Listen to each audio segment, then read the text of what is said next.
Well, the New York Times just confirmed that Biden used an auto pen for many, if not most, of his pardons, including one for Anthony Fauci. This now has Rand Paul announcing he will re-refer Fauci to the DOJ for lying under oath.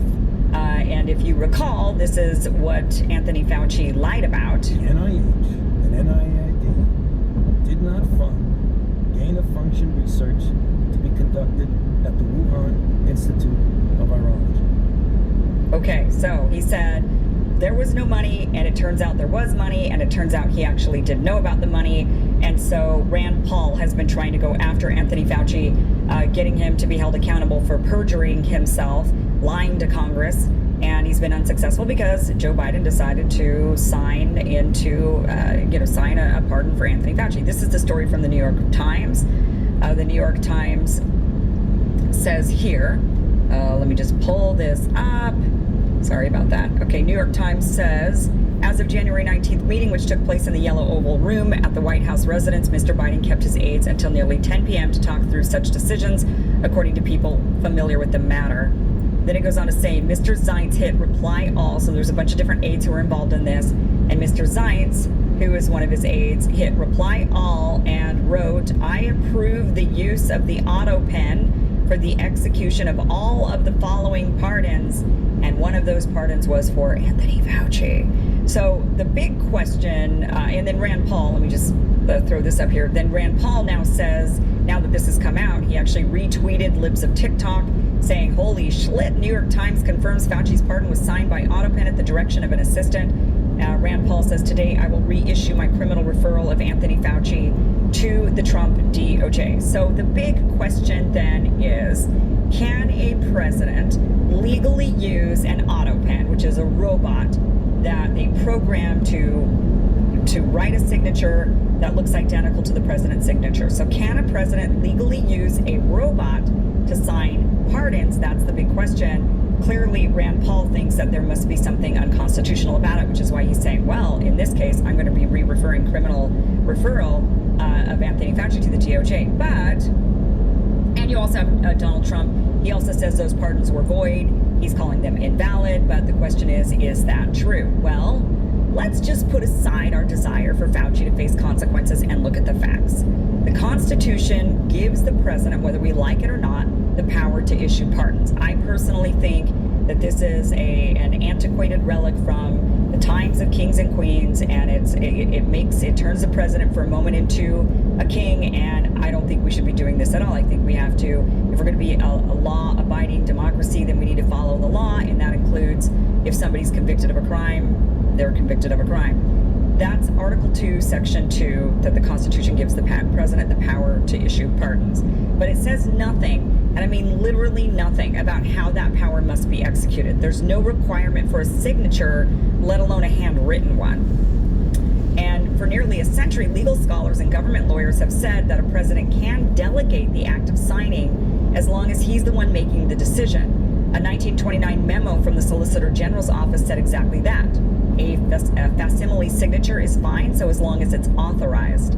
A 2005 opinion from the Department of Justice under George W. Bush said the same thing. The president can direct someone or something to sign a document on his behalf, and that includes an auto pen. And guess what? Presidents from both parties have done it. Obama used it. Even Trump used it. And nobody screamed about constitutional crisis back then. But now there is a legal debate about whether using an auto pen to sign bills into law violates Article 1 because, and this is different than pardons, because the legislative process is much more formal. But pardons, that's executive clemency, totally different category. It's a power the Constitution gives the president directly. And in Biden's case, he claimed he personally made the decisions. He doesn't remember, but it doesn't matter. He's going to get up there and claim, oh, that was me. I totally made those decisions. So the machine, according to him, the machine just filled in the paperwork. And again, you don't even need a signature for clemency. So, is this illegal? Unfortunately, no, at least not under current law. But should it be? That's a question. Congress has introduced a bill earlier this year to ban auto pen use for pardons going forward. And that in and of itself tells you something. If they're trying to ban it, if Congress is trying to ban it, that means it is still, in fact, perfectly legal. So the real issue is if a president doesn't even have to lift a pen to free a criminal or to wipe away a sentence or to grant clemency to his friends, how much power are we actually giving to these people, and what happens when they stop even pretending to be involved? They're like, well, I'll just give my aides, go ahead and figure out who you want to pardon and just go ahead and do it. That is a question nobody in Washington seems to want to answer. Why are the aides making these decisions? But obviously they should. And the question of whether or not clemency or pardon should even be allowed by the executive branch, again, that's another question nobody in Washington wants to ask, because they don't want the obvious answer, which is we are no longer a monarchy, we're not ruled by kings, and presidents should have to follow and obey the rule of law. And that includes when somebody gets convicted, you follow the courts. You don't get to just give them clemency or pardons.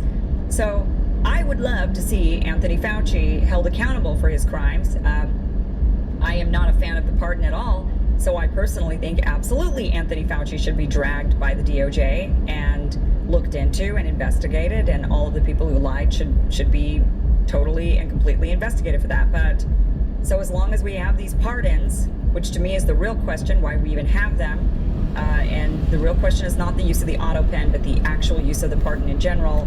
And so as long as we have these pardons, and so as long as clemency is allowed to be given with no signature even required, let alone one by an auto pen, it just seems like we're still just not really going to be getting anywhere with this.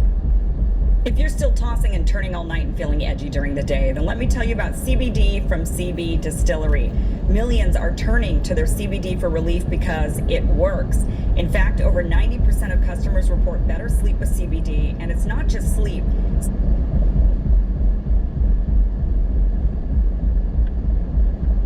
Yes, he's using a Dorilla pillow. How can you tell? Have you heard about Dorilla Ergo? It's the cutting-edge ergonomic pillow that people actually look forward to laying their heads on.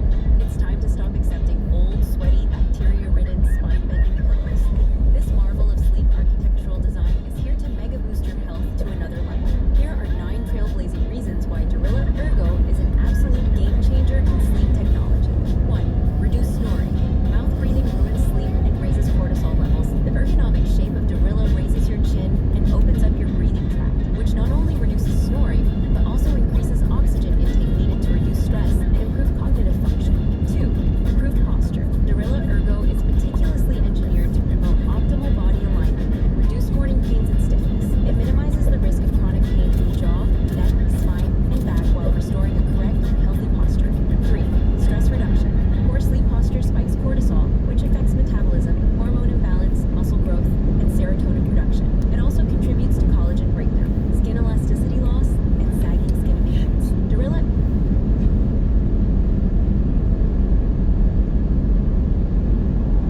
Right there.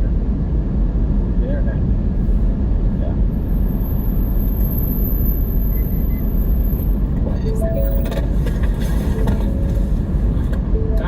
Everyone over here. Hey, white tank top, come on.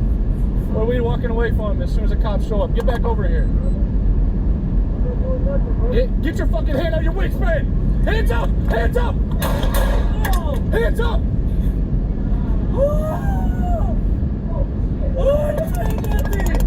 You just threw it. Bro, I had nothing, bro. You just threw the gun right there. It's in the rocks. Please take me to the hospital. No, hold on. Hold on. We got multiple people. Okay, let me get him. Please take me to the hospital. Please take me to the hospital. Put your hands behind your back. Call it out. Call it out. I'm trying. They're on the radio. Please take me to the hospital. Put your hands behind your back. Please take me to the Put your hands behind your back. Please take me to Hey, my radio's not working. Huh? Please take me to the hospital. 71 Baker. Shots fired. Shots fired. We need code 10 cover. Please take me to the We're hospital. gonna get you some. Please take me to the hospital, please. Please, somebody get me to the We're hospital. gonna get you some help, okay? Glove up. Tourniquet. Where'd the other go? Right there. The internet. Yeah. 71 Baker. Hey, white tank top, come on. Can you roll us on for some fireworks? Get your fucking hand out of your waistband. Hands up! Hands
doors are this bad, it's not just time for new ones.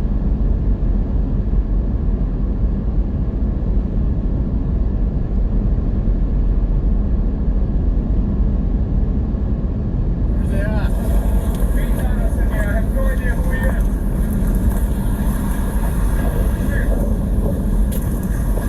You come out of the house, sir. Here. I know, you come out. I got my roommate up here. Came up and slugged me in the head and started beating him. I don't know who he is. Go out of the house. Go. Behind your car. This is the police department. Come out of the house now.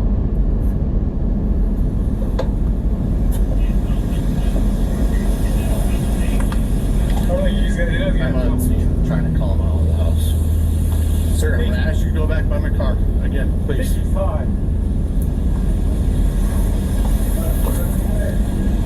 If I can go to if I can get a unit to go on the back side of the house. You said someone else is inside? Your roommate's inside? We haven't. Go inside. I have a housemate in there. He's beating on both of us. He slugged me in the jaw.